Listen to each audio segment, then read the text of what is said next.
MP అభ్యర్థినిగా ticket ఇప్పించేందుకు Srikakulam నియోజకవర్గం సంబంధించిన ఒక పెద్ద నేత మీ ద్వారా ఆయన భూమిని కొనిపించారు అన్నటువంటి ఒక పోకడు ఉంది. నాకు 2-3 బుల్లెట్ ప్రూఫ్ కార్లు ముందర వెనక 2 బుల్లెట్ ప్రూఫ్ కార్లు, జనాలు వచ్చి షేక్ హ్యాండ్ ఇచ్చినా ఇవ్వడానికి నచ్చకపోవడం, సెల్ఫీలు తీసుకోవడానికి గర్వంగా ఉండడం.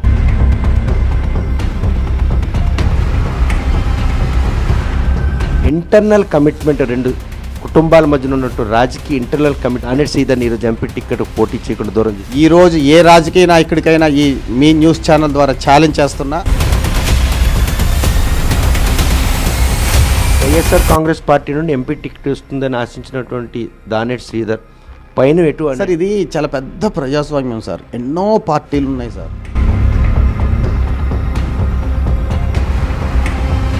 కాల్స్ వస్తున్నాయి, Sridhar why don't you come and join with us అని. 2019 సార్వత్రిక ఎన్నికల్లో శ్రీకాకుళం జిల్లా ఎంపీ స్థానాన్ని కేవలం 6100 ఓట్లు తేడాతో చేజార్చుకున్న వైసీపీ పార్టీ అప్పటి నుంచి ఈరోజు 2024 సార్వత్రిక ఎన్నికలు వస్తున్న నియోజకవర్గం పార్లమెంటరీ ఇన్ఛార్జిని మాత్రం పెట్టకుండానే ఇప్పటివరకు తత్సారం చేసుకుంటూ వస్తుంది.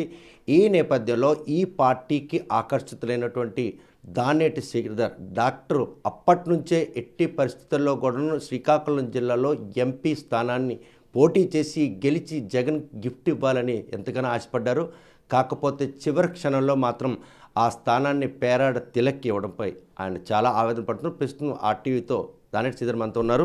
చూస్తే కనుక ఆ రోజు రిజల్ట్ రోజు తెల్లవారి 4:30-5 వరకు మీరు శివాని ఇంజనీరింగ్ కాలేజీలో ఎంపీ మీ తోటల దువ్వాడు శ్రీనివాస్ గెలిచారా లేదో ఒక క్యూరియాసిటీలో దానేటి శ్రీధర్ ఉంటుండే. ఆ రోజు మీ క్యూరియాసిటీ నేను ప్రత్యక్షంగా చూశాను. సో ఆ రోజు తర్వాత 2024లో ఎట్టి పరిస్థితుల్లో ఎంపీగా పోటీ ఇచ్చిన ఒక బలమైనటువంటి నిర్ణయాన్ని మీరు తీసుకున్నట్టుంది ఆ రోజే. ఈరోజు ఈ టిక్కెట్ రాకపోవడం ఎటువంటి మాత్రం? అదే సార్, నేను వైఎస్ఆర్ పార్టీలో అభిమానిగా ఉండడం కరెక్టే మీరు అడిగినది.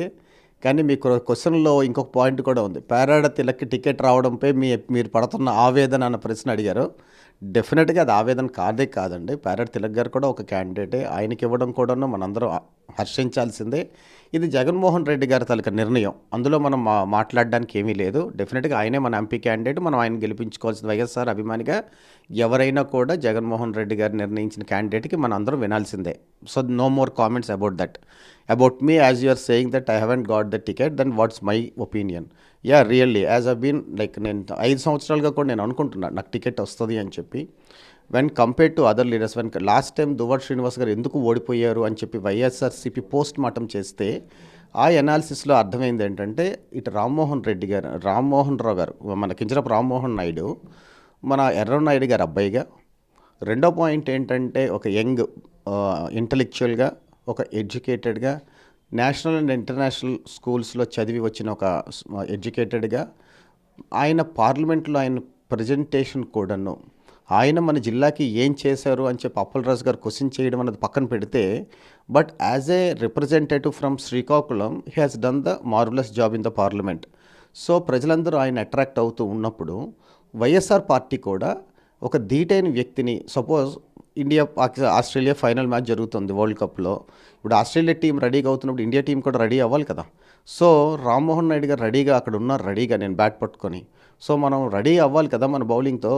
నేను దాని గురించి మన లీడర్స్తో మాట్లాడాను, జగన్మోహన్ రెడ్డి గారికి చెప్పమని చెప్పాను, విజయసాయి రెడ్డి గారితో కూడా మాట్లాడాను, లీడర్స్ నాకు ఎవరు కనిపిస్తే అందరితో కూడా మాట్లాడాను.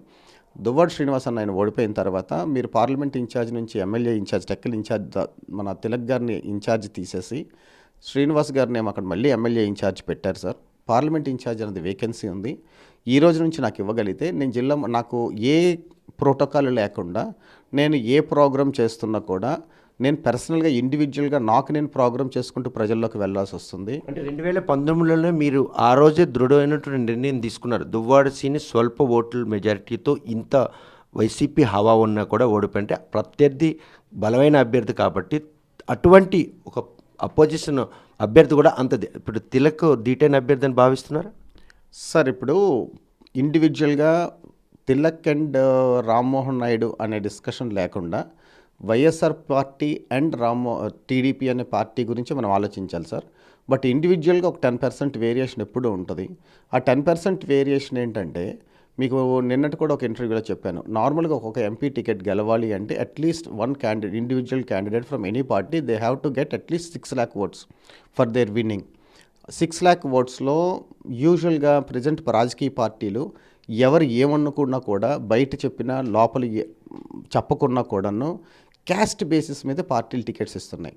శ్రీకాకుళం పార్టీలో ఇప్పుడు అందరి దగ్గర ఉన్న డిస్కషన్ ఏంటంటే ఆల్మోస్ట్ 20 lakh పాపులేషన్ ఉన్నటువంటి ఓటర్స్లో శ్రీకాకుళంలోని సుమారుగా 3 లక్షలు, 2.5 నుంచి 3 లక్షల వరకు కాలింగ్ క్యాస్ట్ ఉండడం వలన అదే మేజర్ క్యాస్ట్ కనుక దానికే ఎంపీ టికెట్ ఇవ్వాలని అందరూ కోరుకుంటున్నారు.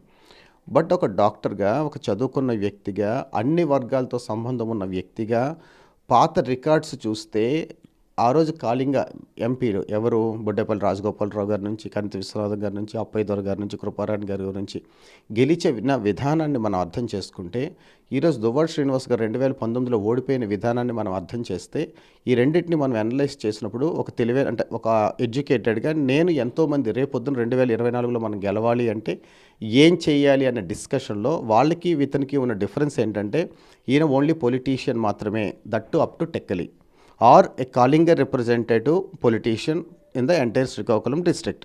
But about those people who won the previous MP seats, వాళ్ళకి ఏంటంటే కాళింగ కమ్యూనిటీ అనే కాకుండా అన్ని డిఫరెంట్ వేరే క్యాస్ట్లని కానీ, వేరే వర్గాలు కానీ, వేరే అన్ని వైపుల నుంచి వాళ్ళకి సపోర్ట్ ఉండడం వలన వాళ్ళు ఆ రోజుల్లో ఎంపీగా ఈరోజు ఆ సీక్వెన్స్ మళ్ళీ వర్కౌట్ అయిన పరిస్థితులు కనిపించట్లేదు. ఈరోజు కాళింగ వర్సెస్ వెల్లం మధ్యనే మళ్ళీ అభ్యర్థులు దిగడం జరిగింది. అందులో ఒక టెక్కల్ నియోజకవర్గ పరిమితి అయినటువంటి కాళింగ కార్పొరేషన్ చైర్మన్ పేరాడు తిలక్ ఇచ్చారు. అప్పటి 4-5 ఏళ్ళుగా ఆ టిక్కెట్ కోసం ఆశించినటువంటి దానేటి శ్రీధర్కి మాత్రం చివరి క్షణంలో ఎవరి వల్ల ఈరోజు ఈ టిక్కెట్ మీకు చేయి జారిందని భావిస్తుంది. సార్, ఎవరి వలన అయ్యింది అని నేను చెప్పలేను కానీ సార్, ప్రతి పార్టీకి వాళ్ళు కొన్ని నిర్దిష్టమైనటువంటి ఆలోచనలు ఉంటాయి కదా సార్. ఒక పార్టీకి బోర్డు, ఇప్పుడు మన వైఎస్ఆర్ పార్టీ ఆలోచిద్దాం, వాళ్ళకి 5-6 సర్వేలు ఉన్నాయని చెప్పి ఎప్పుడు కూడా జగన్మోహన్ రెడ్డి గారు మీటింగ్లో చెప్తూ ఉంటారు. ఏమో ఏ సర్వేలో తిలక్ గారికి పాజిటివ్ వచ్చిందో మరి. అంటే ఇప్పుడు ఇండివిజువల్గా నాకు నేను అనుకుంటాను, నేను టాప్ అనుకోవచ్చు. నాకు నేను పాత ఎంపీ క్యాండిడేట్స్తో ఆలోచించి నాకు గెలిచే సత్తా ఉంది అని.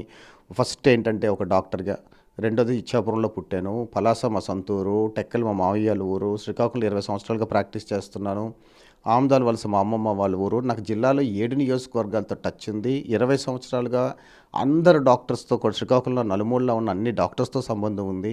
శ్రీకాకుళంలో ఉన్న అన్ని నియోజకవర్గాల్లో స్టూడెంట్ అవేర్నెస్ ప్రోగ్రామ్స్ చేశాను. చాలా స్కూల్స్లో చీఫ్ గెస్ట్గా, కాలేజీలకు చీఫ్ గెస్ట్గా వెళ్ళాను.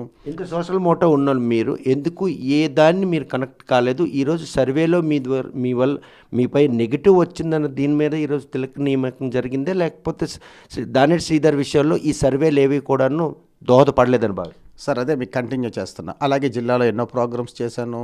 న్యూగా ఎన్రోల్ అయిన వాటర్స్కి వాట్ ఈజ్ డెమోక్రసీ అని ఎక్స్ప్లెయిన్ చేయగలిగాను. అందుకు నేనేమనుకున్నానంటే, ఇర్రెస్పెక్ట్ పార్టీ ఒక పక్కన పెడితే ఇండివిజువల్గా కూడా ప్రజలందరికీ కనెక్ట్ అయ్యి ఒక నెట్వర్క్ ఫామ్ చేసుకున్నాను ఈ 5 ఇయర్స్లో. సో అందుకు నేను బెస్ట్ క్యాండిడేట్ని అవుతున్నానని నాకు నేనుగా అనుకున్నాను. బట్ జగన్మోహన్ రెడ్డి గారు, తిలక్ గారు ఒక ఎమ్మెల్యేగా పోటీ చేశారు, ఒక జడ్పీటీసీగా చేశారు, ఒక ఎంపీటీసీగా చేశారు. ఇలా ఆయనకున్న నెట్వర్క్, ఆయనకున్న సర్వేలు బట్టి ఆయన స్ట్రాంగ్ క్యాండిడేట్ అనుకున్నారేమో. అది నియోజకవర్గం మాత్రమే ఆయన చేసినటువంటి పదవులన్నీ పరిమితం కనిపిస్తున్నాయి. ఇది ఒక 7 నియోజకవర్గాలకు సంబంధించిన ఒక ఎంపీ సీట్. ఆయన్ని కేవలం కాళింగ్ అన్న దీని మీద ఒక నామమాత్రం పోటీలాగే అనిపిస్తుంది ఈరోజు వైసీపీ పార్టీ అభ్యర్థులు ప్రకటించే విషయం. సార్, యాజ్ అన్ ఇండివిజువల్ నాకంటూ నా ఓన్ ఆలోచనలు ఉంటాయి sir. But as a whole, as a journalist, నాలాగే చాలామందికి మీరు ఇంటర్వ్యూ చేసే ఉంటారు, చాలామంది ప్రజలు మిమ్మల్ని కలిసే ఉంటారు. వాళ్ళ మనోగతం మీరే ఎక్స్ప్లెయిన్ చేయాలి. మీ సర్వే రూపంలో, ఆర్టీవీ సర్వే రూపంలో నాయుడు గారి సర్వే చాలా గొప్పగా ఉంటుంది, మీరు సర్వే చేయాలి. బట్ జగన్మోహన్ రెడ్డి గారి సర్వేలు అవన్నీ నిజంగా ఆయన మంచి క్యాండిడేట్ అని అనుకున్నారేమో, ఆయన భారీ మెజారిటీతో గెలుస్తారేమో, తప్పకుండా వైఎస్ఆర్ పార్టీ ఘన విజయం సాధిస్తుందేమో. ఈరోజు మీకు ఎంపీ టికెట్ రాకపోవడం కేవలం దువ్వాడ సీను తోటన్న కావడమే కారణం అంటారు, నిజమేనా? అలా ఎందుకు అవుతుంది సార్? మన ఊర్లో ధర్మన్ ప్రసాద్ గారు, కృష్ణదాస్ గారు ఉన్నారు, బ్రదర్సే కదా. అచ్చెన్నాయుడు గారు, రామ్మోహన్ నాయుడు గారు ఉన్నారు, బ్రదర్సే కదా. అతని పేరు ఏం పేరు? అలాగే ప్రతి పార్టీలు, ఇప్పుడు బొత్స సత్యనారాయణ గారు ఎంపీ, వాళ్ళ ఇంట్లో 5 ఎమ్మెల్యేలు, వీళ్ళందరూ ఉన్నారు కదా.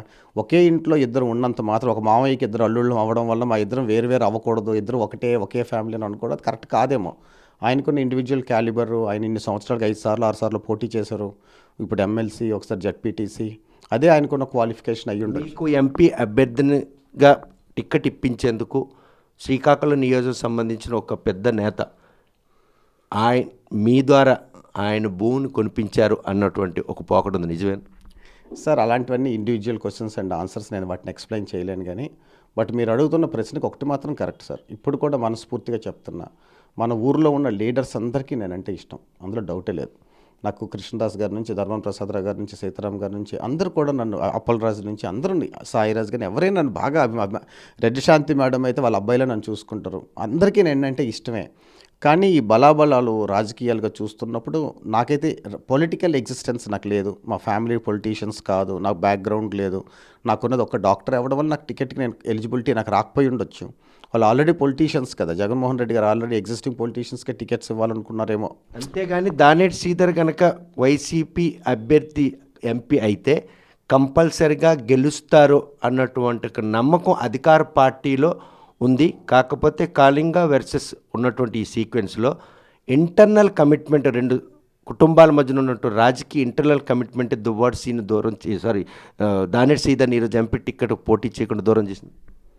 సార్ మళ్ళీ చెప్తున్నా సార్, నాకు నిజంగా యాజ్ అ డాక్టర్గా I have some knowledge, but as a politician I don't have any knowledge about other politicians. But only one thing my commitment is, నేను రెండు విషయాలతో నేను పాలిటిక్స్కి రావాలనుకున్నా సార్. వైఎస్ఆర్ పార్టీలో వేకెన్సీ ఉంది, టీడీపీలో వేకెన్సీ లేదు. మన శ్రీకాకుళంలో ఉన్నవి రెండు పార్టీలు, ఒకటి వైసీపీ, రెండు టీడీపీ, రెండిట్లో ఎక్కడో వద్ద టికెట్ కావాలి. కాబట్టి వైఎస్ఆర్సీపీలో ఆ వేకెన్సీ ఉంది కనుక ఆ ఎంపీ టికెట్ ఎక్స్పెక్ట్ చేశాను, అంతే తప్ప ఆల్రెడీ ఇప్పుడు గ్రూపులు ఉన్నాయి శ్రీకాకుళం, విజయనగరం, అన్ని నియోజకవర్గాల్లో గ్రూప్స్ ఉన్నాయి, మీకు తెలుసు. అలా గ్రూప్ అయితే నేను కొత్తగా క్రియేట్ చేయలేదు. అందరు నాయకులతో పాటు నేను కలుసుకుంటూ వెళ్ళాను. బట్ ఇప్పుడు మళ్ళీ చెప్తున్నా, మీ ఇంటర్వ్యూ ద్వారా ప్రజలందరికీ తెలియజేయాల్సింది రెండు పాయింట్స్ సార్. ఆల్రెడీ సపోజ్ ఇప్పుడు మన క్రికెట్ ఈరోజే చూస్తున్నాం, ఒక ఇండియా టీంలో ఒక బ్యాట్స్మెన్ కంటిన్యూ చేస్తూ 3 సార్లు డక్అవుట్ అయితేనే 4వ సారి అడిగి మళ్ళీ బ్యాటింగ్ అవకాశం ఇవ్వరు, కొత్త ప్లేయర్కి అవకాశం ఇస్తూ ఉంటారు. అనుకోని టైంలో ధోనియే 43-40 సంవత్సరాల వరకు ఆడుతూ రిటైర్మెంట్ అవ్వకపోయినప్పుడు కూడా అంత పెద్ద వరల్డ్ కప్ ఇండియాకి సాధించి పెట్టిన ధోని కూడా తొందరగా టీం నుంచి వెళ్ళిపోతే బాగుండు, యంగ్స్టర్స్కి అవకాశం ఇవ్వచ్చు అని ఆలోచించే ఈ తరుణంలో పాలిటిక్స్, మన దురదృష్టం ఏంటంటే ఇంత పెద్ద డెమోక్రసీ ఇండియాలో కూడా పాలిటిక్స్లో 60-70లు ఒక మనిషి 5 సార్లు 6 సార్లు ఇలా పోటీలు చేస్తూ యంగ్స్టర్స్కి అవకాశం ఇవ్వకపోవడం మాత్రం చాలా దురదృష్టకరం సార్. మళ్ళీ మీడియా ద్వారా అందరికీ తెలియజేయాల్సింది ఏంటంటే, చాలామంది చదువుకున్న వాళ్ళు ఉన్నారు, విద్యావంతులు ఉన్నారు, మేధావంతులు ఉన్నారు, అందరూ ఉన్నారు కదా. సో చాలామంది వాట్సాప్ గ్రూపుల్లో నువ్వు ఎవరైనా ఇప్పుడు నా అలాంటి వాడిని ఒకటి నేను ఎమ్మెల్యే ఎంపీ పోటీ చేయాలి ముందరకు వస్తున్నాను అంటే నాకు 10 మంది నెగిటివ్ కామెంట్స్ పెడతారు. సో నెగిటివ్ కామెంట్స్ పెట్టే వాళ్ళందరికీ కూడా ఒకటి, ధైర్యంగా ముందరకు వెళ్ళేవాడిని సపోర్ట్ చేయండి, లేదు అంటే సైలెంట్గా ఉండండి. కానీ నెగిటివ్ కామెంట్స్ పెట్టి మేధావంతులైనటువంటి వాళ్ళు ముందరికి వస్తున్నప్పుడు మీరు హడ్డిల్స్ క్రియేట్ చేస్తే అది సమాజానికి ఎంతవరకు ఉపయోగపడదని మీ మీడియా ద్వారా తెలియజేయాలనుకుంటున్నా, ఫస్ట్ పాయింట్. రెండోది, 2 సార్లు 3 సార్లు 4 సార్లు పోటీ చేసుకుంటూ వాళ్ళే ఎమ్మెల్యేలుగా ఎంపీలు గెలిచిపోవడం వలన మళ్ళీ మీ మీడియా ద్వారా ప్రజలందరికీ తెలియజేయాల్సిందండి ఒక విషయం. 1947లో భారతదేశం స్వాతంత్రం వచ్చిన తర్వాత 2014 వరకు మన కాంగ్రెస్ ప్రభుత్వం ఎక్కువగా ఉన్నప్పుడు 2014లో మన న్యూస్ పేపర్ చూస్తే ప్రతిరోజు ఒక స్కామ్. 2014 వరకు భారతదేశాన్ని పరిపాలించినటువంటి కాంగ్రెస్ లీడర్స్ తాలూకా ఆస్తుల్ని మన వికీపీడియా, ఇది మన నెట్లో చూసినప్పుడు, ఇంటర్నెట్లో మనకు వచ్చిన మెసేజ్ చూస్తే భారతదేశంలో ఉన్న సంపద అంతా ఆల్మోస్ట్ మనకు పరిపాలించినటువంటి 5 సార్లు 10 సార్లు 20 సార్లు ఎంపీలు ఎమ్మెల్యేలు కేంద్ర మంత్రులుగా అయిన వాళ్ళ దగ్గరే భారతదేశం తనకు సంపద అంతా ఉన్నట్టుగా ఆ న్యూస్ పేపర్లు మనం చూస్తున్నాం, దాన్ని మనం నమ్ముతాం కూడా. కారణం ఏంటంటే 2014 కంటే మన శ్రీకాకుళాన్ని పరిపాలించిన లీడర్స్ తాలూకు ఆస్తుపాస్తులు, వాళ్ళు పుట్టినప్పుడు ఉన్న ఆస్తులు, ఈ రోజున్న వాళ్ళ ఆస్తులను చూసినా కూడాను మీరు 100% దీన్ని మీరు యాజ్ ఏ శ్రీకాకుళం ఒక పౌరుడిగా మీరు అనలైజ్ చేసుకుంటే ఇది కరెక్ట్. సో ఒక ప్రజాస్వామ్యం మీద ఆలోచన ఉన్న ఒక వ్యక్తిగా మళ్ళీ మీకు చెప్తున్నా, దీన్ని ఎవరు కామెంట్ చేసినా నేను ఒప్పుకునేది లేదు. ఒక మనిషికి 2 సార్లు కంటే 3 సార్లు కంటే ఎమ్మెల్యే ఎంపీలు అయ్యే అవకాశం మనలాంటి ప్రజలమే ఇస్తే వాళ్ళు ఆస్తులను సంపాదించుకోవడానికి ఉపయోగపడతారు తప్ప ప్రజాస్వామ్యాన్ని సంరక్షించడానికి పనికిరారు అని చెప్పి నా ఒక ఎడ్యుకేటెడ్గా నా ఒపీనియన్. మీ ఒపీనియన్లో ఒక చిన్న మెసేజ్ కూడా బయటకు వెళ్ళినట్టుంది. 2 సార్లు ఎంపీగా గెలిచారు కదా, 3వసారి ఎట్టి పరిస్థితుల్లోనూ కింజరాపు రామ్మోహన్ నాయుడుకి ఓటేయొద్దు అన్నట్టు చెప్పినట్టుంది సార్. మళ్ళీ చెప్తున్నాను సార్, అది మనం అన్వయించుకునే పద్ధతి బట్టి ఉంటుంది. ప్రతిదానికి కాయిన్కి ఒక హెడ్ టాస్ 2 ఉంటాయి. ఒక మనిషి కాయిన్ కట్టు చూస్తే అది కనిపిస్తుంది, ఇటు కనిపిస్తుంది. బట్ ప్రజాస్వామ్యాన్ని రక్షించాలి అన్న బాధ్యత ప్రతి వ్యక్తి మీద ఉంది. మనం అసలు ఎందుకు చదువుకుంటున్నాం సార్? చదువుకోవడం అనేది ఒక నాలెడ్జ్ ఎక్వైర్ చేయడానికి. దిస్ నాలెడ్జ్ ఎవరికి ఉపయోగపడాలండి? ఫస్ట్ మనకు పర్సనల్గా ఉపయోగపడాలి, మన ఫ్యామిలీకి ఉపయోగపడాలి, తర్వాత మన సొసైటీకి ఉపయోగపడాలి. ఒక డాక్టర్గా నేను హ్యాపీగా నా ప్రాక్టీస్ చేసుకోవచ్చు. కానీ నేను మళ్ళీ చెప్తున్నాను, ఈ ప్రజాస్వామ్యంలో సోషల్ సర్వీస్ పాలిటిక్స్ అనేది ఒక సోషల్ సర్వీస్గా నేను నెలకి జీతం తీసుకోను, జీవితంలో నాకు వచ్చే పెన్షన్ కూడా నాకు అవసరం లేదనే వ్యక్తే పాలిటిక్స్లోకి రావాలి ఒకటి. రెండోది, కొన్ని ఇయర్స్ నేను అసెంబ్లీలో పార్లమెంట్లో నాకు అవకాశం వస్తే అనుకోవాల్సిన విషయం రెండోది ఏంటి అంటే 3 సార్లు కంటే ఎక్కువ సార్లు పోటీ చేయకుండా అవకాశాన్ని తీసియండి. మూడో పాయింట్, ఉద్యోగం లాగానే పాలిటిక్స్ కూడా ఒక ఏజ్ లిమిట్ పెట్టండి. మీరు ఒక లండన్ ప్రెసిడెంట్ని చూడండి, రష్యన్ చూడండి, లేకపోతే అమెరికాలో పాత రోజుల్లో ప్రెసిడెంట్ ఒబామా ఏ టైంలో ప్రెసిడెంట్ అయ్యాడో ఒకసారి చూడండి. అలాగే వేరే దేశాల ప్రెసిడెంట్స్ తాలూకు ఏజ్ని కూడా చూడండి, అక్కడ ప్రధానమంత్రుల ఏజ్ని చూడండి, మన భారతదేశంలో ఉన్న వాళ్ళ తాలూకు ఏజ్ చూడండి, మన ఊర్లో మన చుట్టుపక్కల ఉన్న వాళ్ళ తాలూకు ఏజ్ చూడండి. చదువుకున్న విద్యార్థులారా, విద్యావంతులారా, నా మీడియా మీకు నా బాధ మీరు అర్థం చేసుకోవడానికి ప్రయత్నించేయండి. నాకు ఏ పార్టీ మీద కూడా స్పెషల్ ఉద్దేశం, ఈ పార్టీ గొప్పది ఆ పార్టీ గొప్పదని చెప్పను. ఇప్పటి వరకు వైఎస్ఆర్ కాంగ్రెస్ పార్టీ నుండి ఎంపీ టికెట్ వస్తుందని ఆశించినటువంటి దానేటి శ్రీధర్ పైన ఎటు అని అంటే డెఫినెట్గా మళ్ళీ చెప్తున్నానండి, ప్రతి పార్టీకి కొన్ని సిద్ధాంతాలు ఉంటాయి. ప్రతి పార్టీ సిద్ధాంతాలు నచ్చేవాళ్ళు అన్ని పార్టీలకి కార్యకర్తలు ఉంటారు, అభిమానులు ఉంటారు. అందరూ ఒకే సిద్ధాంతం అయితే అసలు పార్టీలో పుట్టుకురావు. ప్రతిదానికి కొంత క్యాడర్ ఉంటుంది, అందరికీ సపోర్ట్ చేసే వాళ్ళు అందరూ ఉంటారు. ప్రతి దాంట్లో మంచి ఉంటుంది, ప్రతి దాంట్లో చెడు ఉంటుంది. నేను ఇప్పుడే ఇచ్చే స్టేట్మెంట్లో కూడా ప్రతి మంచి ఉంటుంది, ప్రతి చెడు ఉంటుంది. చెడుగా నన్ను చూస్తే మీకు చెడే కనిపిస్తుంది, మంచి చూస్తే మంచి కనిపిస్తుంది. మళ్ళీ చెప్తున్నాను, నాకే రాజకీయాలు అవసరం కావాలని నేను ఎందుకు అనుకుంటున్నానంటే నేను అనుకుంటున్నది ఈ ప్రజాస్వామ్యంలో బలపడడం కోసం. ప్రస్తుతానికి సైకిల్ ఎక్కడానికి సీట్ లేదు, ఫ్యాన్ గల్లి పెట్టడానికి అవకాశం లేకుండా పోయింది. మీరు ఉన్నట్టు స్కాములుగా ఉన్నట్టు కాంగ్రెస్ పార్టీ లేదు. ఇక గ్లాస్ను ఏమైనా ఆశ్రయించే పరిస్థితి ఉందా సార్? మళ్ళీ చెప్తున్నాను సార్, ఏ పార్టీ అన్నది నాకు కాదు సార్. నాకు ఏ పార్టీకి టికెట్ ఇవ్వకపోయినా పర్వాలేదు సార్. ఆల్రెడీ టికెట్ వచ్చిన వాళ్ళు ఎవరైనా సరే, శ్రీధర్ నీకున్న 2 గోల్స్, 2 సార్లు తప్పితే 3 సార్లు కంటే పోటీ చేయాల్సిన అవసరం లేదంటావు నువ్వు. జీతం తీసుకోకుండా చేయాలని అంటున్నావు నువ్వు. నేను అలా చేస్తాను, నువ్వు నాకు సపోర్ట్ చేయంటే నాకు టికెట్ అవసరం లేదు సార్. వాళ్ళకి సపోర్ట్ చేసుకుంటూ ఈ క్యాన్వాసింగ్ అంతా వాళ్ళ గెలుపు కోసం నా ప్రయత్నం నేను చేస్తాను సార్. అలా కాకుండా నాకే టికెట్ వస్తే, అలా నాయకులు ఎవరు ముందరకు రాని ఎడల నాకే టికెట్ వస్తే అది ఏ పార్టీ అయినా తప్పకుండా నేను సర్వీస్ చేస్తాను సార్. శ్రీధర్కి మాత్రం ఈరోజు గౌరవించే తత్వాన్ని మననుకున్నటువంటి శ్రీధర్కి ఈరోజు ఏదైతే ఆయన అనుకున్నటువంటి ఆశయ సాధన విషయంలో నేతలందరూ కూడా హ్యాండ్ ఇచ్చారు. అవునా సార్? మళ్ళీ చెప్తున్నాను సార్, నేను ఒక డాక్టర్ని. నా కోరికలు మళ్ళీ చెప్పాను, నా కోరికలు ఈ ప్రజాస్వామ్య సంరక్షణ. నాకు 2-3 బుల్లెట్ ప్రూఫ్ కార్లు ముందర, వెనక 2 బుల్లెట్ ప్రూఫ్ కార్లు, జనాలు షేక్ హ్యాండ్ ఇచ్చినా ఇవ్వడానికి నచ్చకపోవడం, సెల్ఫీలు తీసుకోవడానికి గర్వంగా ఉండడం, అది నా పద్ధతి కాదు సార్. ప్రజానాయకుడు అంటే ప్రజల్లో ఉండాల్సిన నాయకుడు. అది ఏంటో ప్రజలకు చూపించాలన్న కోరికే నాది. ఈరోజు నాకు ఎవరు హ్యాండ్ ఇచ్చినా నాకేం ప్రాబ్లం లేదు. I'm a doctor. నేను ఆల్మోస్ట్ నా పేషెంట్స్ ఇప్పుడు ఈరోజు నాకు టికెట్ రానప్పుడు నా ఎదురుగున్న పేషెంట్స్, బాబు నువ్వు బాధపడుతున్నావా, బాధపడొద్దు, మా 100 మంది పేషెంట్లు ఈవేళ నీకోసం వెయిట్ చేస్తున్నాం ఇక్కడ, నీకే టికెట్ వచ్చి ఉంటే నువ్వు గెలిచి వెళ్ళిపోతే మాకు సరదానే, కానీ మాకు ట్రీట్మెంట్ ఎవరిస్తారు బాబు, ఇప్పటికీ జిల్లాలో నువ్వే మాకు కావాలి, ఎంతమంది డాక్టర్లు ఉన్నా అని పేషెంట్లకు నేనేం సమాధానం చెప్పాలండి? సో మళ్ళీ చెప్తున్నాను, దేవుడి దయ వలన నేను ఒక డాక్టర్ని. నాకు ఈరోజు నేను పొలిటీషియన్ అనుకోండి, 5 సంవత్సరాలు గెలుస్తాను, 5 సంవత్సరాలు ఓడిపోతానే అనుకోండి. కానీ అది కూడా మీరు ఒక గోల్ పెట్టుకున్నారు, 80% ప్రత్యక్ష రాజకీయాల్లోకి వచ్చి అసెంబ్లీలో కానీ పార్లమెంట్లో కానీ అడుగు పెట్టాలన్నట్టు మీ కళ చెదిరినట్టేనా, లేకపోతే ఇంక ఈ కళకి సాఫల్యం దొరుకుతుందని? మళ్ళీ చెప్తున్నాను సార్, పాలిటిక్స్ అనేది only 5 years job. If you do a good job you will be continued as again MLA or MP, you will win. Those people are ప్రజలతో దాని సపోర్ట్ ఉన్న నాయకులు. వాళ్ళు గెలుస్తూ ఉన్న ప్రాబ్లం లేదు. ఇప్పుడు నా గురించి చెప్తాను, ఓడిపోయే వాళ్ళు ఏం చేస్తారు, రోడ్డు మీద మళ్ళీ 4 సంవత్సరాలు ఖాళీగా కూర్చుంటారు, 5వ సంవత్సరం మళ్ళీ ఎలక్షన్ అనుకుంటూ జెండా పట్టుకొని తిరుగుతారు. బట్ దానేష్ శ్రీధర్కి అవసరం లేదు. తప్పకుండా పేషెంట్స్కి సర్వీస్ చేయాలనుకున్న నేను చేస్తూనే ఉన్నా, ప్రజలకు సర్వీస్ చేయాలనుకున్న నేను పార్టీలకి అతీతంగా సర్వీస్ చేస్తూనే ఉన్నా. ఆ విషయాలను మీరు నాకు గూగుల్ పేజ్లోకి వెళ్ళి దానేష్ శ్రీధర్ అని గూగుల్ పేజ్ ఓపెన్ చేస్తే రాజకీయ పదవి కళ నెరవేరుతుందని భావిస్తున్నారు. మీరు ఒక్కసారి మళ్ళీ చెప్తున్నాను సార్, చాలామంది నాకు కామెంట్స్ చేసే ప్రతి ఒక్కరు కూడా డాక్టర్ దానేష్ శ్రీధర్ గూగుల్ పేజ్ని ఓపెన్ చేసి చూడండి, నేను ఎన్ని సర్వీసెస్ చేశానో చూడండి. ఈరోజు ఏ రాజకీయ నాయకుడికైనా మీ న్యూస్ ఛానల్ ద్వారా ఛాలెంజ్ చేస్తున్నా, నా లాంటి సర్వీసెస్ ఏ ఒక్కరైనా చేయగలిగితే definitely they will become good leaders.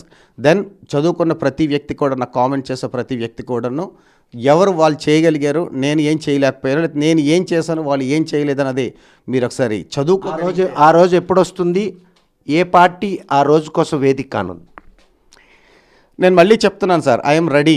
నేను ఏ పార్టీలోకైనా వెళ్ళడానికి రెడీ. నా ఆశయాలు ఈ ప్రజాస్వామ్యం కోసం, నా ఆశయాలు రాబోయే భవిష్యత్తు కోసం, నా ఆశయాలు ఈరోజు ముసలైపోయిన 60-70 సంవత్సరాల ముసలి వాళ్ళ కోసం కాదు, రాబోయే తరం వాళ్ళు. నా ఆశయాలు కొత్తగా ఎన్రోల్ అవుతున్న ఓటర్ల కోసం, నా ఆశయాలు కొత్తగా ఉద్యోగం రాని నిరుద్యోగుల కోసం, నా ఆశయం ఎంతోమంది ప్రభుత్వం నుంచి ఆశిస్తున్న వారికి ముందర నిలిచి ఏదైనా ప్రభుత్వం నుంచి నేను సర్వీస్ చేయాలి అనుకున్న నా ఆశయాల కోసం నేను పార్టీ వెతుకుతున్నాను. మీరే అడుగుతున్నారు ఏ పార్టీ అని. మళ్ళీ చెప్తున్నా, నాలాంటి ఆశయాలు ఉన్నవాళ్ళు, అదృష్టవంతులైన వాళ్ళు వేరే పార్టీలో ఉన్నా కూడా శ్రీధర్ నీ ఆశయాలకు నేను నిల్చుంటానంటే వాళ్ళ వెనక నేను తిరుగుతాను, నాకు టికెట్ అవసరం కూడా లేదు అని మళ్ళీ మీ మీడియా ద్వారా జనాలందరికీ తెలియజేయాలనుకుంటున్నా. ఈరోజు టిక్కెట్ రాలేదని మదనపాటు కంటే ఎట్టి పరిస్థితుల్లో రాజకీయాల్లోకి రావాలన్న ఒక బలమైన నమ్మకం మిమ్మల్ని ఎవరైనా ఆహ్వానించే పరిస్థితి ఉందో మీ సిద్ధాంతాలు అంటే ఈ గ్యాప్లో? సార్ ఇది చాలా పెద్ద ప్రజాస్వామ్యం సార్. ఎన్నో పార్టీలు ఉన్నాయి సార్.